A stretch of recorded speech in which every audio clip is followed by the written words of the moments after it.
উত্তেজনার মধ্যেই ইরানে হামলা চালিয়েছে ইসরায়েল। ২৮ ফেব্রুয়ারি সকালে দেশটির রাজধানী তেহরানে আকস্মিক বিমান হামলা চালায় আইডিএফ।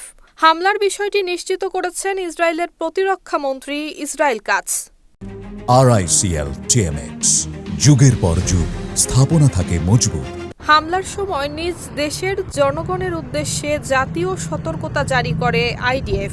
মানুষজনকে নিকটস্থ সুরক্ষিত স্থানে আশ্রয় নিতে বলা হয়। আইডিএফ জানায়, ইসরায়েলের দিকে ক্ষেপণাস্ত্র ছোড়া হতে পারে এমন সম্ভাবনায় এই পূর্ব সতর্কতামূলক বার্তা দেয়া হয়েছে। আন্তর্জাতিক গণমাধ্যমগুলো বলছে, তেহরানের কেন্দ্রস্থলে বিস্ফোরণের শব্দ শোনা গেছে এবং ধোঁয়া উঠতে দেখা গেছে।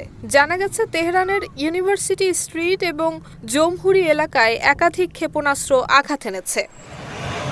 এদিকে ইসরায়েলের হামলার জবাবে ইরানের তরফ থেকে এখনো পর্যন্ত কোনো ক্ষেপণাস্ত্র নিক্ষেপ করা হয়নি। নুসরাত জাহান মেহেক, ঢাকা পোস্ট।